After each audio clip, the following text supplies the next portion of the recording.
এখন আমি আপনাদের সামনে একটা রোগের নাম বলবো। রোগটা সবাই চিনি, এখন ওর ওষুধ হয়ে গেছে। ওই রোগটার নাম হচ্ছে ক্যান্সার। ক্যান্সার মতের ওপর নাম। ক্যান্সার মতের ওপর নাম ক্যান্সার। এক সময় ছিল আমাদের যুগে, তবে এখনো ক্যান্সার থেকে যে মানুষ মুক্তি পাবে তার কোনো গ্যারান্টি নেই। যদি ক্যান্সারের ভাইরাসটা প্রাথমিকভাবে ধরা না যায়, তাহলে জেনে নিতে হবে যে ওর বডিতে ক্যান্সারের ভাইরাস যদি ছড়িয়ে যায় তো ওর নাম হচ্ছে মত। উদাহরণটা ভালো করে শুনবেন। এখন কোন একটা ব্যক্তির ক্যান্সার হয়েছে, ডাক্তার রিপোর্টটা দেখার পর ওকে শোনাবে না। এর জন্য ডাক্তার ওর সাথে যে ছেলেটি গিয়েছে তাকে বলছে, বাবা এটা তোমার কে? বলে এটা আমার আব্বা। বলে তোমার আব্বাকে অ্যাম্বুলেন্সে বসাও, আমি ওষুধটা লিখছি, নিয়ে যাও। দুর্বল তো এই বলে বের করে দিল চেম্বার থেকে। তারপরে ওকে অ্যাম্বুলেন্সে বসিয়ে দেওয়া হলো। ওর একটু পেটে ঘা হয়েছে, এমন কিছু নাই, বসিয়ে দাও। রুগী ভাবলো আমার পেটে ঘা, এমন কিছু হয়নি। অ্যাম্বুলেন্সে গিয়ে বসলো, ছেলে আমার ওষুধ আনছে। কিন্তু রিপোর্ট গোটা শরীরে ক্যান্সারের জীবাণু ছড়িয়ে গেছে। ডাক্তার বলছে 72 ঘন্টা বাঁচবে না, শেষ। কি 5 দিন, হার্ডলি 1 সপ্তাহ, এটা বলে দিল। স্যার কি হয়েছে? বলে তোমার আব্বার ব্লাড ক্যান্সার। সেই ক্যান্সারের ভাইরাস গিয়ে পাকস্থলীতে আক্রমণ করেছে, এখন সেটাও ক্যান্সারে পরিণত হয়ে গেছে। গোটা শরীরটা। এখন ওষুধ কিচ্ছু আমি লিখবো না, আমার কলম চলবে না, শুধু 2টি ভিটামিন দিলাম ওর মনটা শান্তি রাখার জন্য মৃত্যুর আগে পর্যন্ত। কারণ ও মারা গেছে, ও মারা গেছে।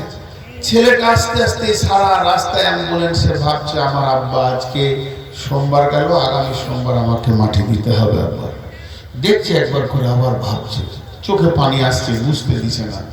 তো শিক্ষিত ছেলে বুঝতে দিছে না। এইভাবে সে রুগীটাকে বাড়িতে আনছে। এবারে ধরেন সেই রুগী আস্তে আস্তে আস্তে আস্তে বাড়ির দিকে আসছে। বাড়িতে আসার পর ছেলে ফোন করে দিল মামাদের ঘরে। মামাদেরকে বলে দিল আব্বার অবস্থা এই, তবে আব্বাকে বলিও না। খালাদেরকে বলে দিল, চাচাকে বললো, ফুপুকে বললো, মানে এক কথায় আত্মীয় স্বজনকে সবাইকে খবর দিয়ে দিল। সবাই কান উতলা হয়ে আছে, কখন ওই দিকের নাম্বারে ফোন আসবে আর আমরা গোসল করে উঁচু করে টুপি লাগিয়ে যাব জানাজা পড়তে, কারণ ওই লোকটা আর বেঁচে নেই। এই কথাটাকে এতক্ষণ বললাম, আমি 3 সেকেন্ডে বলবো। ক্যান্সার মানে মত, ক্যান্সার মত, মত ক্যান্সার, ক্যান্সার মত। ভাইরা আমার, একটু বোঝার চেষ্টা করেন।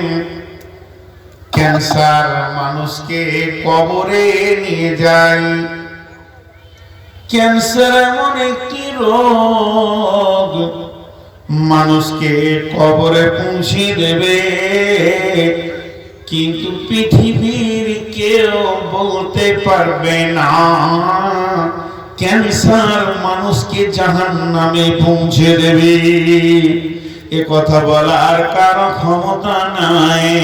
ক্যান্সার মানুষকে কবরে পৌঁছাবে, এটা আমি 1000 বার বলবো, লাখো বার বলবো, কোটি বার বলবো। ক্যান্সার মানুষকে কবরে পৌঁছে দেয়, কিন্তু একবার আমার বলার সাহস হবে না, আমার মন বলবে না ক্যান্সার মানুষকে জাহান্নামে পৌঁছে দেয়।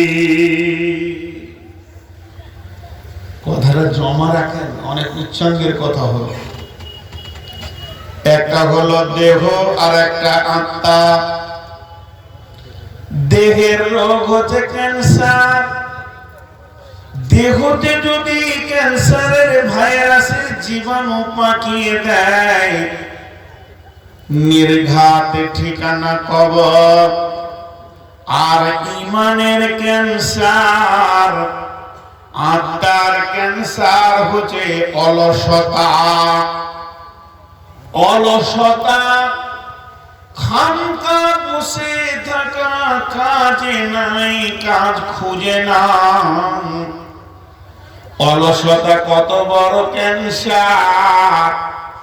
কারো ভিতরে যদি অলসতার রোগ চলে আসে, অলসতা কবরে নিয়ে যাবে না, জাহান্নামে পৌঁছাবে।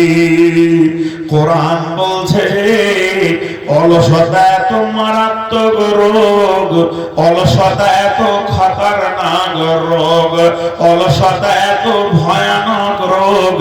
বন্ধুরে, যার ভিতরে অলস শব্দ এসে গেছে, ওকে নিশ্চিত হতে হবে আমি জাহান্নামে চলে যাব। ক্যান্সার মানুষকে কবরে নিয়ে যায়, অলসতা মানুষকে জাহান্নামের ভিতরে নিয়ে যায়। কোরআনের আয়াত বলে দিলাম আপনাদেরকে, খালি তর্জমাটা করে দিলেই হলো। জি, সুরসুর করছে, গাটা ঠান্ডা লাগছে, না সারলে একটু বোতামগুলো একটু খুলে টুলে দেন। কেউ নাই গো আমার দুনিয়াতে। দিদিটা আছে, সেও আবার আমাকে পায় না। রাত হলেই গিরিধর, খালি ফোনে ফোনেই করে। জি, একটা বডিগার্ড আনতে হয়। আপনারা দাওয়াত দিলে বিবিটাকে আনতাম, দাওয়াত দিয়েছেন? দেন নাই। দুটি জিনিস আপনাদের হাতে দিলাম, আজকের বয়ানটা উচ্চাঙ্গের হবে। আমি খুব ভালো মাইক পেয়েছি, খুলে যান না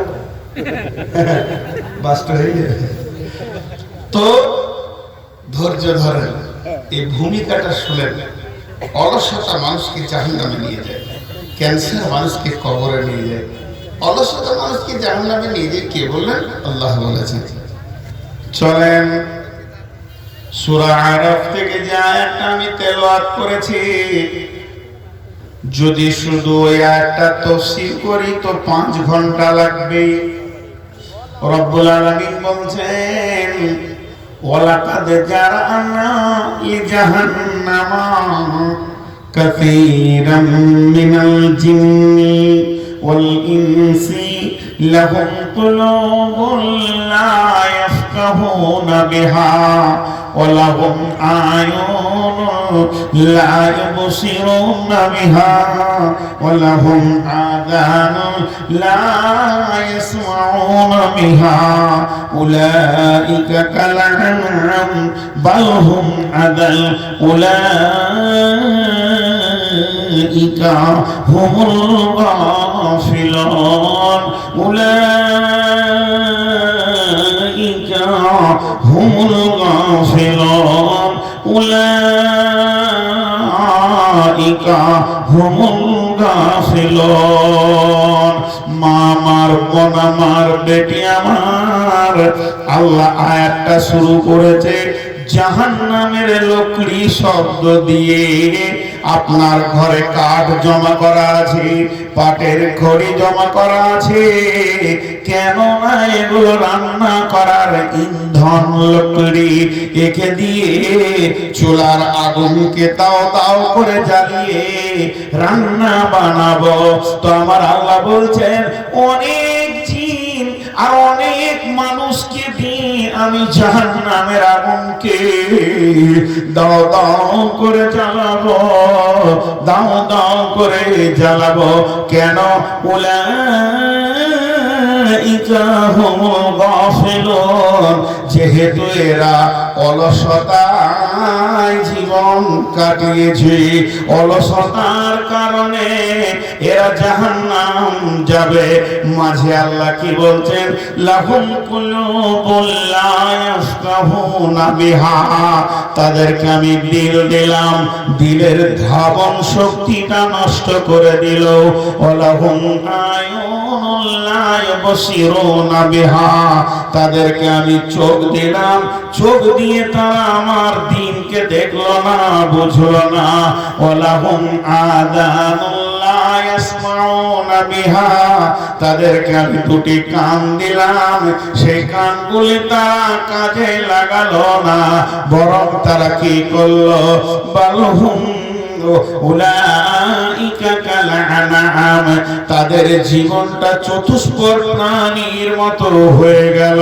বালহুম আযাল, চতুষ্পদ প্রাণী থাকলেও তো হাত ছিল রে, তার থেকেও নিচে চলে গেল।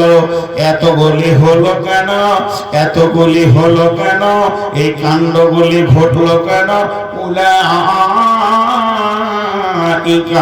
হুমুল গাফিলুন, এরা গাফলতি করেছে, অলসতা করেছে, অলসতা এদেরকে ওই জায়গাতে পৌঁছে দিয়েছে।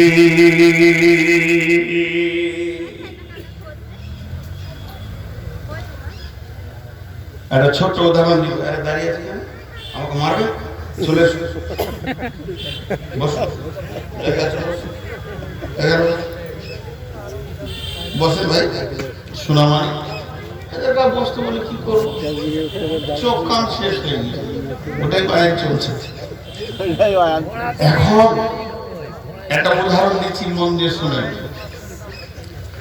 ডাক্তারখানাতে রুগী গিয়ে বলছে মাথা ঘুরছে, ঘন ঘন পেচ্ছা, ঘুম হয় না, এনার্জি লস, খেতে ভালো লাগে না। কটা বলেছে?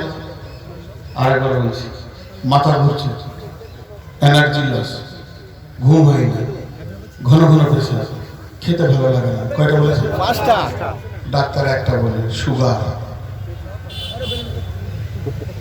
কি ডেঞ্জারাস মাল! সুগার যার ঘরে ঢুকবে বডিতে, তাকে এতগুলো কাজও একা চালাবে, একাই 5টা হ্যান্ডেল চালাবে। আল্লাহ বলছে তোদের চোখ গেল, তোদের দিল গেল, তোদের কান গেল, মনুষ্য সত্য গিয়ে তোরা পশু হয়ে গেলি, পশুতেও থাকলি না, ওই পশুতে জগৎকে ক্রস করে দিলি। তোদের যা ব্যবহার, পশু লজ্জা পায়। মানুষ পশুর থেকে দামি না খারাপ? মানব পশুর থেকে খারাপ। এই বিষয়টা যদি ধরি তো 1.5 ঘন্টা লেগে যাবে প্রমাণ করতে। শুধু 4টা জিনিস বলে দিব। ইমাম গাজ্জালি আলাইহি রাহমা বলেছেন, 4টা কথা শোনালেন। পৃথিবীর যত পশু আছে এক আল্লাহকে ডাকে, আর মানুষ কিন্তু এক আল্লাহকে ডাকে না। একে পাবে দেব দেবীর কাছে, একে পাবে মাজারের কাছে, একে পাবে দাতা বাবা, গাউস বাবা, কুতুব বাবার কাছে, একে পাবে মূর্তির কাছে, একে পাবে ঠাকুরের কাছে, একে পাবে পাথরের কাছে। কিন্তু পৃথিবীর যত প্রাণী আছে এক আল্লাহ ছাড়া কাউকে ডাকে না। ঠিক না ভুল? মানুষ পাথরের পূজা করে, মানুষ পাথরের পূজা করে, আর কুকুর পাথরে দেখলে পেশাব করে। কার দাম বেশি? জোরে বলেন, কার দাম বেশি? এই জন্য আল্লাহ বলছে তোরা পশুর থেকেও খারাপ। নাম্বার 2, সারা পৃথিবীর যত প্রাণী আছে এক আল্লাহর আইনের আওতাভুক্ত চলে। আল্লাহর আইনের বাইরে তারা পা রাখে না। পানি জীবনেও গরম হবে না, আগুন জীবনে ঠান্ডা হবে না। আল্লাহ তাদের জন্য যে নিয়ম কানুন করে দিয়েছে, পানি নিম্নমুখী হাঁটবে, আগুন ঊর্ধ্বমুখী যাবে। গরু তার নিজের জীবনযাত্রা নিজের মতো করে চালাবে, হরিণ তার মতো চালাবে। শ্রীগাল কোনোদিন মানুষের সমাজ লক্ষ্যে থাকবে না, লুকিয়ে চুরিয়ে থাকবে। কুত্তা কোনোদিন লুকিয়ে থাকবে না, মানুষের সমাজের ভিতরে থাকবে। আইনগুলো বানিয়েছেন আল্লাহ, তারা সেই আইনের উপরে জীবন চালায়। কিন্তু মানুষ এত হতভাগা, মানুষ তার আল্লাহর দেওয়া আইনকে ভুলে গিয়ে মানুষের তৈরি আইনকে নিয়ে নিজের জিন্দেগি চালায়। যখন পার্টির মিছিল যায় কুকুর বলে দেখা গাধা পিতা আল্লাহ বাদ দিয়ে কাকা বলছিস তোরা। 2 নাম্বার 3, সারা পৃথিবীর যত প্রাণী আছে আল্লাহর দেওয়া রুজির উপরে সন্তুষ্ট আছে। আল্লাহ সাপকে বলেছে ব্যাঙ খাবি, ময়ূরকে বলেছে সাপ খাবি, আবার বাঘকে বলেছে হরিণ খা, হরিণকে বলেছে কচি কচি ঘাসগুলো খাও। একের ওপর এক নিজের রুচি কার কি হবে বরাদ্দ করে দিয়েছে। খাসিকে বলেছে পাতা খাবি, ঘাস খাবি, কুকুরকে বলেছে হাড় খাবি। একটা খাসিকে যদি হাড় ধরে আমি খুঁটিতে বেঁধে দেন কোনোদিন খাবে না, আর একটা কুকুরকে যদি আপনি পাতা দেন ঘাস দেন খাবে না। আবার যদি কুকুরকে হাড় দেন তো খেয়ে নেবে, খাসিকে যদি ঘাস দেন তো খেয়ে নেবে। আল্লাহর দেওয়া রুজির উপরে এরা সন্তুষ্ট আছে। হতভাগা মানুষ এদেরকে বলেছে হারাম খাবি না, সকালে উঠে 2 বোতল মেরে দিয়েছে। আপনারা বলেন আপনাদের এলাকার কুকুরে মদ খায়? কে খায়? মানুষ ভালো না কুকুর ভালো? বাঁদর সারা জীবন গাছে চেপে পাতা খেলে কোনোদিন খৈনি খায় না, ইঁদুরে কোনোদিন বিড়ি খায় না, যত জঘন্য খাবার মানুষে খায়। নাম্বার 3 গেল, আল্লাহ বলছে তোরা পশুর থেকেও খারাপ। নাম্বার 4, পৃথিবীর যত প্রাণী আছে তারা নিজের মালিকের ঘরকে চিনে না। গরু, ছাগল, হাঁস, মুরগি। হতভাগা মানুষ, তুই তোর মালিকের ঘর মসজিদ চিনলি না। এর জন্য আল্লাহ বলছে তোদের ভিতরে 5খানা রোগ রয়েছে।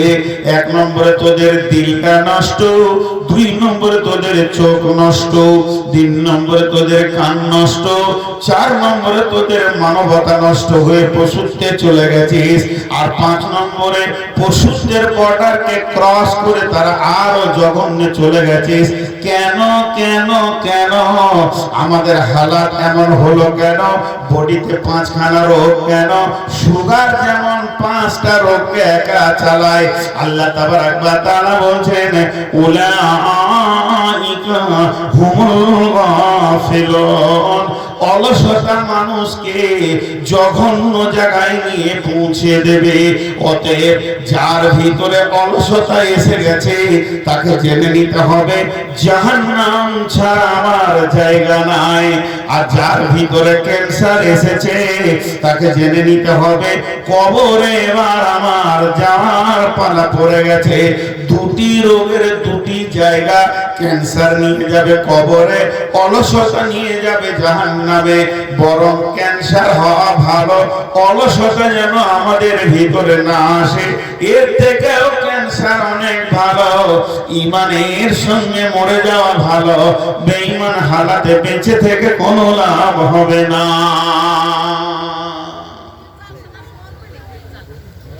আমি এতক্ষণ 2-4 মিনিট যা বললাম, একটা জিনিস খালি আপনাদের মাথায় দিলাম, অলসতা হচ্ছে জঘন্যতম জিনিস, এটা জমায় রাখেন।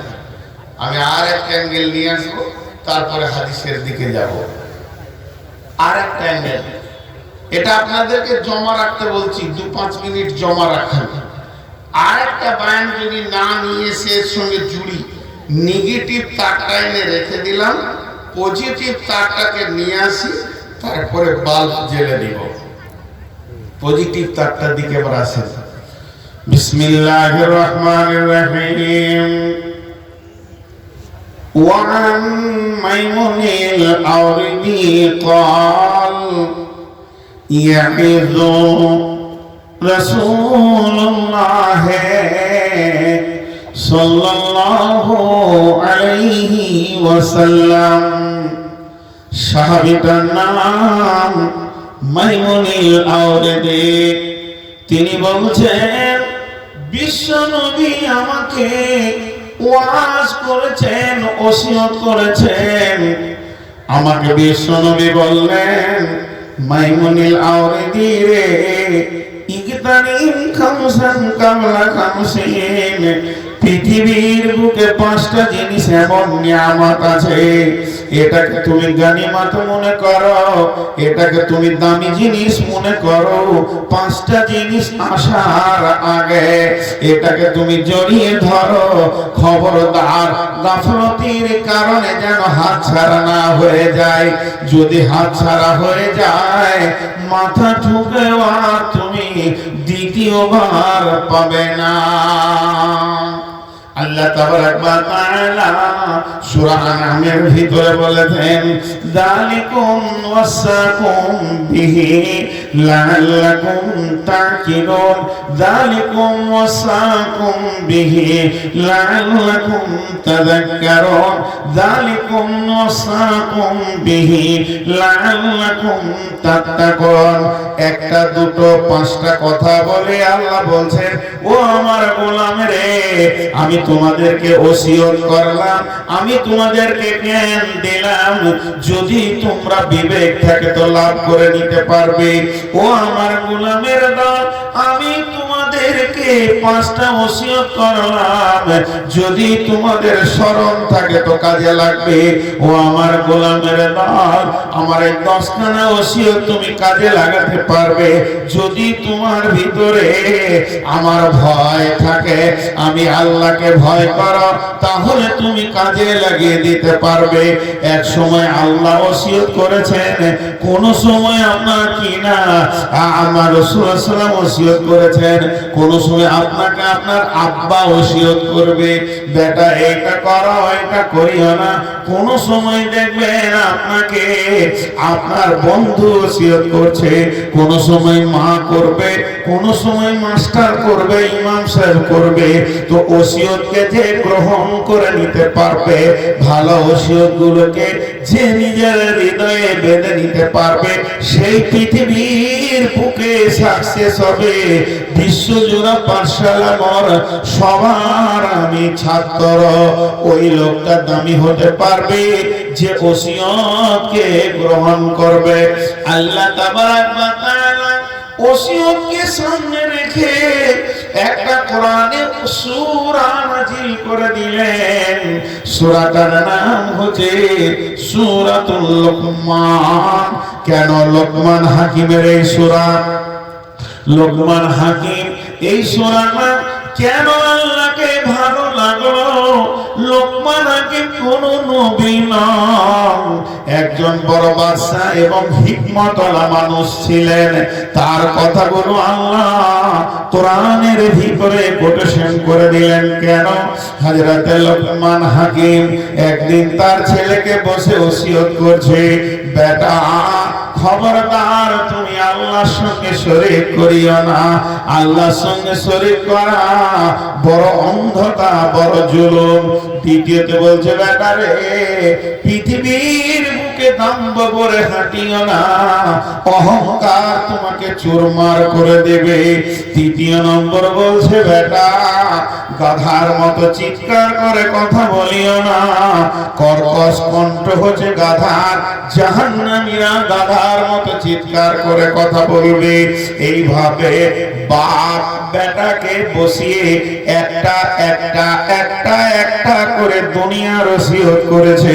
তো আল্লাহকে ওটা কত ভালো লেগেছে, কোরআনে একটা লোকমানের নামে সূরা দিয়ে দিয়েছে।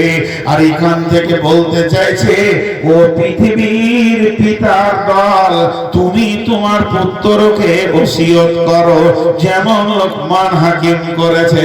শুধু তাই নয় বন্ধুরে, কোরআনের ভিতরে একটি ক্ষুদ্র প্রাণীর নামে সূরা আছে, সূরাতুন নামাল। নামাল মানে হলো পিপুলিকা। এই পিপুলিকার নামে সূরাটি কেন? যে এর ভিতরে একটা পিপুলিকার ঘটনা আছে। আল্লাহ তাবারাক ওয়া তাআলা বলছেন, ক্বালা নামলাতু ইয়া আইয়ুহান নামলাদখুলু মাসাকিনাকুম লা ইয়াহতিমান্নাকুম সুলাইমানা ওয়া জুনুদাহু। রাস্তা দিয়ে পিপুলিকার দলেরা সারিবদ্ধভাবে পার হচ্ছে। সুলাইমানের দলবল ঘোড়া নিয়ে ঘোড়সওয়াররা ওই রাস্তা দিয়ে পেরিয়ে আসছে। এমন সময় একজন পিপুলিকা চিৎকার মেরে বলছে, হে আমার পিঁপড়ের দল, তোমরা গর্তের মধ্যে লুকিয়ে যাও, তোমরা বাইরে থাকিও না, সুলাইমানের দল আসছে, তোমাদেরকে দেখতে পাবে না, ঘোড়ার খুঁড়ে তোমরা মরে যাবে, অতএব তোমরা গর্তে লুকিয়ে যাও। এই পিঁপড়ের কথাটা আমার আল্লাহকে কত ভালো লেগেছে, এই পিঁপড়ের কথাটা আমার মাবুদকে কত ভালো লেগেছে, এই পিঁপড়ের কথাটা আল্লাহকে কত গুরুত্ব লেগেছে। কোরআনের মতো জায়গায় তুলে দিয়ে আমাদেরকে জ্ঞান দিচ্ছে। একটা পিপুলিকা তার জাতিকে বাঁচানোর জন্য ওসিয়ত শুরু করেছে, জালসা শুরু করেছে, হে মানবকুল, তোমরা তোমার জাতিকে জাহান্নাম থেকে বাঁচানোর জন্য ওসিয়ত করো। ওসিয়তের এত গুরুত্ব রয়েছে।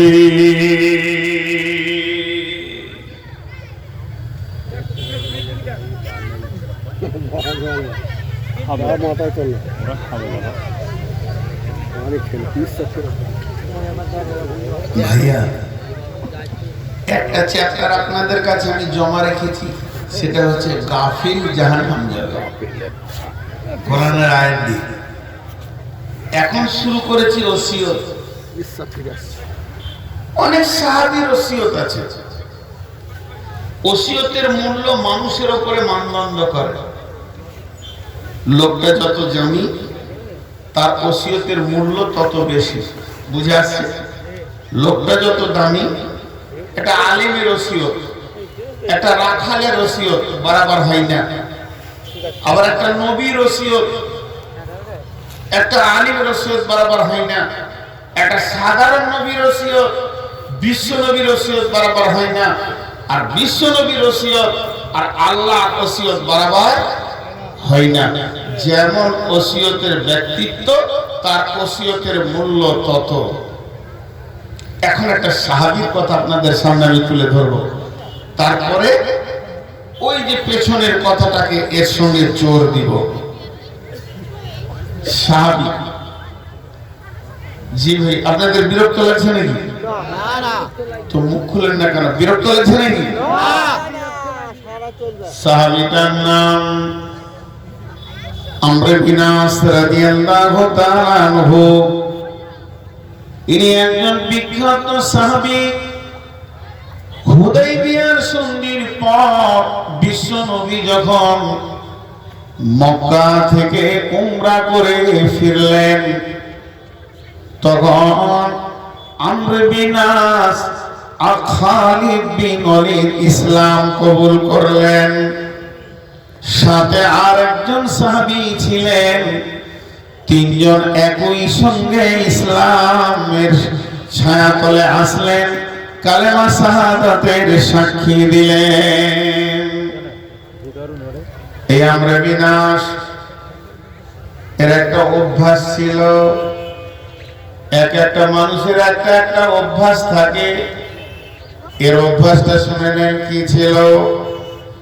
আমর বিন আস যদি শুনে নিত গিরিধরপুরে কেউ মারা যাবে, মুমূর্ষু অবস্থায় আছে, আপনার হরনগরে কেউ মারা যাবে, মুমূর্ষু অবস্থায় আছে, বিলবাড়িতে মারা যাবে, কেউ মুমূর্ষু অবস্থায় আছে, আবার ডিঙ্গিলে কেউ মারা যাবে, মুমূর্ষু অবস্থায় আছে, আর 1-2 মিনিট 5 মিনিট 10 মিনিট বাঁচবে, বেশি দিন বাঁচবে না। তো আমর বিন আস যখন ওই খবরটা পেয়ে যেত, সমস্ত কাজ ফেলে দিয়ে, সংসার ফেলে দিয়ে ওই লোকটার কাছে বসে বসে সময় কাটাতো। কেননা ওর নিয়তি ছিল যে মতের যাতনাটা কেমন আমি ওই মৃত হচ্ছে যে ব্যক্তিটা ওর কাছ থেকে শুনবো, আর ওর কাছ থেকে যখন আমি শুনে নিব তখন আমার অভিজ্ঞতা হয়ে যাবে মতের যাতনাটা কেমন। উনি বসে থাকতেন, থাকতে থাকতে লোকটা মাঝে মধ্যে কোলে ঢোলে চোখে জাল পড়ে গেছে, আজরাইল এসে গেছে, জান কবজ হচ্ছে। এমন সময় ওই ব্যক্তি আমর বিন আস বলতেন, ভাইয়ারে একবার বলো মওতের যাতনাটা কেমন, একটু বলো, সামান্য বলো। কেউ বলতে পারেনি, কেউ খবর দিতে পারেনি, মরে যেত। তখন আমর বিন আস কপালে হাত দিয়ে বলবে, হতভাগা, সময় দিলে কিন্তু কাজ হলো না, সময় গেল কাজ হলো না। হতাশা হয়ে বাড়ি ফিরতেন, আবার খবর পেলে আবার যেতেন। এইভাবে অনেক সময় সে মৃত ব্যক্তিদের পেছনে লাগিয়েছেন। কিন্তু বন্ধুরে, মওত এমন একটা জিনিস, মওত এমন একটা জিনিস, এটা কেউ যদি আপনাকে খবর না দেয়, আপনার নিজের নামে একটা মওত লেখা আছে, সেদিন আপনি সাদা বুঝতে পারবেন। এখন আমরা বিনাশের পালা পড়েছে, চারিদিক থেকে রোগ তাকে জড়িয়ে ধরেছে, চারিদিক থেকে যেন তাকে সারাশি আক্রমণে ফেলেছে। এবার আমরা বিনাশ বুঝে নিয়েছে, আর আমি পৃথিবীর বুকে বেশি দিন বেঁচে থাকবো না। ও মা আমার সোনা, আমার বেটি আমার। তখন ওই সাহাবী নিজের বেটাকে ডেকে বলছে, বেটারে, ব্যবসা বাণিজ্যে চলাতে ফেরাতে উঠাতে সংসারে যত কিছু করেছি, আমার নিকট লোকদেরকে আমার কাছে ডেকে দাও। বেটা সবগুলোকে ডেকে দিল। এবার আমরা বিনাশ বলছে, আমাকে একটু বিছানা থেকে তোলো, আমার বালিশটা একটু মাজার কাছে দাও। বেটা তুমি ধরো। আমরা বিনাশ চোখের জলে বললেন, হে আমার সাথী, ওরে আমার চলার সাথে, ব্যবসার সাথে, পৃথিবী জীবনের বেঁচে থাকার সঙ্গী দল, তোমরা একটা বার বলো আমি কেমন মানুষ ছিলাম? আমি তোমাদেরকে কোনো ধৃষ্টতা করেছি? তোমাদের সাথে কি কোনো প্রতারণা করেছি? আমি কি জীবনে কোনোদিন তোমাদেরকে কষ্ট দিয়েছি? সমস্ত সাথীরা বললেন, আমরা বিনাশ, না না না, আপনি রাসূলের সাহাবী, আপনার কাছ থেকে কোনোদিন আমরা কষ্ট পাইনি। এরপরে বললে, বেটা আমাকে শুইয়ে দাও। আমরা বিনাশের ছেলে আস্তে আস্তে করে আব্বাকে বিছানায় দিয়ে দিলেন। বিছানা থেকে বেটাকে বলছে, বেটা ওই যে কাঠের বাক্সটা দেখতে পেয়েছো, ওটা হলো একটা সন্দুক। আমার জীবনে অনেক মাল আমি সঞ্চয় করেছি, সঞ্চিত মাল আমি সন্দুকে রেখেছি। বেটারে, আমি মরে যাওয়ার পর মালের মালিক তুমি, ওই মালটা তুমি গ্রহণ করে নিও। আমরা বিন আসের ছেলে বাপের থেকেও বেশি ইমানদার ছিল। মাকের সামনে মুমূর্ষ অবস্থায় বাপ রয়েছে, আর একদম মুখে মুখে জবাব দিচ্ছে, আব্বা জান আমি ওই মাল গ্রহণ করব না, আপনি ফেলে দেন, যা মন যাবে তাই করেন। আমার সব থেকে বড় মাল, আমার আল্লাহ আমার উপরে রাজি আছে, এ মাল আমি নেব না। আমরা বিনাশ মাথায় হাত দিয়ে বলে, হায় আফসোস, মাল জমা করলাম যার জন্য, সে গ্রহণ করে না। হতভাগারে, তুই কি মালের পেছনে যে সময়টা দিয়েছিলি, তার থেকে যদি রবের পেছনে দিতিস অনেক কাজ হতো। এবার বেটা আসলো, আব্বা আপনি না রাসূলের সাহাবী? বলে, হ্যাঁ, আপনার নামের পাশে আছে রাদিয়াল্লাহু আনহু। তবে কেন এত হতাশায় আপনি ভুগছেন? কেন এত হতাশা আপনার ভিতরে দেখছি? কেন এত বিপদের মধ্যে নিজেকে মনে করছেন?